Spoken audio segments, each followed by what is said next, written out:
ፃውዒት ንተወለድቲ ትግራይን ፈተውቲ ትግራይን ኣብ ዳግመ ህንፀት ጥዕና ትግራይ ዝኸበርካ ህዝቢ ትግራይ ዝኸበርኩም ኣብ ካልኦት ከባብታት ኢትዮጵያን ኣብ መላእ ዓለምን ትርከቡ ተወለድቲ ትግራይ ከምኡውን ዝኸበርኩም ደገፍትን ፈተውትን ትግራይ ኣቐዲምና ዝኸበረ ሰላምታና ይብጻሕኩም ህዝብና ህዝቢ ትግራይ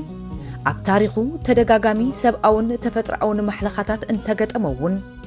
ዝኹሉ ተቃሊሱ ብምሕላፍ ሙሉእ ትኹረቱ ኣብ ህንፀት ዲሞክራሲ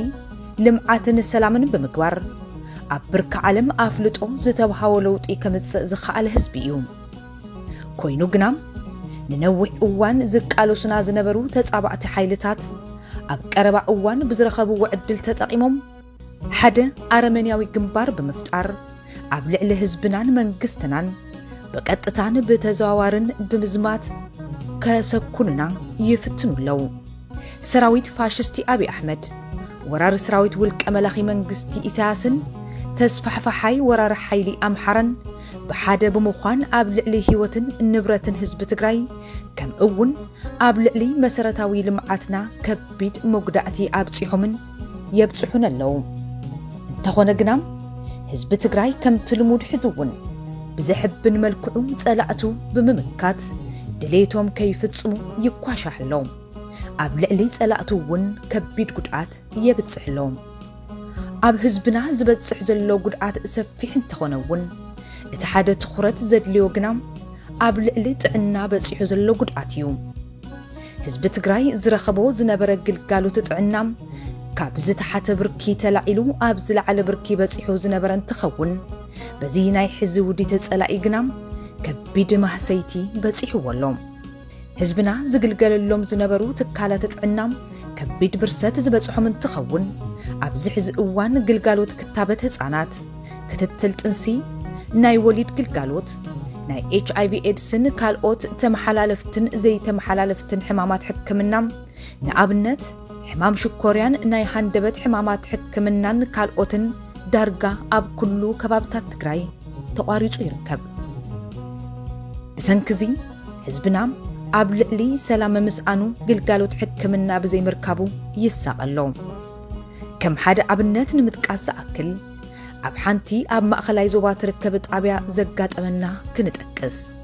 ሓንቲ ጓል 15 ዓመት ዝኾነት ወዲቓ በሊሕ እምኒ ኣብ ከብዳ ጉድኣት ኣብፂሑላም እቲ ጉድኣት ጥልቀት ዘለዎን ምስፋይ ዘድልዮን ቁስሊ ፈጢሩ ኮይኑ ግና ግልጋሎት ጥዕና ክትረክብ ብዘይምኽኣላም እቶም ስድራ ኣብ ገዛ ብዘለዎም መርፍእን ናይ ተረንሸዋ ክርን ነቲ ቁስሊ ክሰፊዎ ተገዲዶም እዮም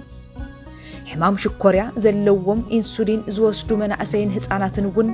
መድሓኒት ስኢኖም ህይወቶም ይሓልፍሎም ጥዕና ትግራይ እዚ ቀሊል ፀገም ንምፍታሕ ዘይክእለሉ ብርኪ ወሪዱሎም ኣብ ልዕሊ ግልጋሎት ሕክምና በፂሑ ዘሎ መጠነ ሰፊሕ ጉድኣት ንሕና ጥራሕ ንገልጾ ዘለና ዘይኮነስ ኣብ ብርኪ ዓለም እውን መዘራረቢ ዛዕባ ኮይኑ እዩ ዶብ ኣልቦ ሓካይም ዝተባሃለ ዘይመንግስታዊ ትካል ዕላዊ ከም ዝገበሮም ሰብዓ ሚእታዊ ጥዕና ትካላት ትግራይ ጉድኣት በፂሕዎን ግልጋሎት ከም ዘሂባ ገሊጹ እዩ ስለ ዝኾነም ህዝብና ናብ ዝገደደ ፀገም ከይተሳጥሐ ቅልጡፍ መፍትሒ ዘድልዮ ዛዕባ ምዃኑ ፈሊጥና ኩሉ ትግራዋይን ፈተውትን ደገፍቲ ትግራይን ተዘራሪብና ነዚ ፀገም ክንፈትሖ ኩሉ ምንቅስቃሳት ክንገብር ኣለና ክንገብሮ ዘለና መፍትሕታት ቀዳማይ ኩናት ጠጠው ንኽብልን ኣብ መላእ ዓለም እንገብሮ ዘለና ዘገርምን ዘኹርዕን ቃልሲ ኣጠናኺርና ብምቕጻል ኣብ ትግራይ ተቋሪጾም ዘለው ግልጋሎት ጥዕና ክህቡ ዝኽእሉ መንግስታውን ዘይመንግስታውን ትካላት ፈሊና ብምፍላጥ ናብ ትግራይ ኣትዮም ግልጋሎት ክህቡና ዓብይ ጎስጓስ ምክያድ ካልኣይ ናይ መድሓኒት እታወን መሳርሕታት ሕክምናን ክሕግዙ ዝኽእሉ ብምትእልላሽ ሓገዝ ናብ ትግራይ ክበጽሕ ምግባርን ብቐጻልነት ክህልወና ዝግባእ ርክብ ምጥንኻርን ሳልሳይ ኣብ ልዕሊ ናይ ጥዕና ትካላት ዝበጽሐ ጉድኣት ብምጽጋን በዚ ኣጋጣሚ እንተተኻኢሉ ካብቲ ሕዚ ዘሎ ዝሓሸ ንምግባር ናውትን ፋይናንሳዊ ሓገዝን ምትእልላሽን ካልኦት ተወሳኽቲ ናይ መፍትሒ ሓሳባት ዘለዎም ወገናት ኩሎም ወሲኾምሉ ኩሎም ዘዘዓቕሞም ርብርብ ክገብሩ እዚ ግዜ ዘይህብ ፀገም ክፍታሕ ብትሕትናን بخبرن ጻውዒት نقرب رابعاي ኣብ ትግራይ ዝርከቡ ሰብ ሞያ ጥዕና ኣብ ዝተፈላለዩ ኩርናዓት ዓለም ተዋፊሮም ዝንቀሳቐሱ ዘለው ኮይኖም ገሊኦም ናብ ሜዳ ወሪዶም ዝኳሽሑ ዘለው ዋላ እኳ እንተኾነም ዝተወሰነ በዓል ሞያ ኣብ ሓራ መሬት ትግራይ ቀትርን ለይትን ንህዝቡ ግልጋሎት ጥዕና ይሕግዘሎም ኣብ ውሽጢ ጸላኢ እንተኾነውን ንህዝቢ ዝህብዎ ዘለው ግልጋሎት ጥዕና ቀሊል ኣይኮነን ይኹን እምበር እቲ ህዝብና በጽሕዎ ዘሎ ማህሰይቲ ገዚፍ ስለ ዝኾነም ኩሉ በዓል ሞያ እቲ ጀሚርዎ ዘሎ ስራሕቲ ኣጠናኺሩ ንኽቕጽል ጻውዒት ነቕርብ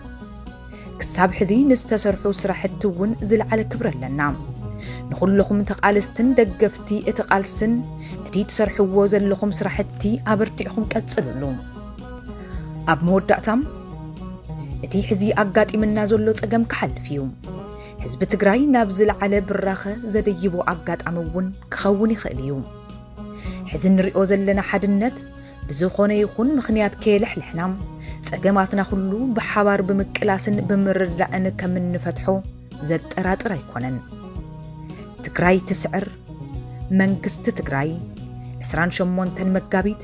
2013 ዓመተ ምህረት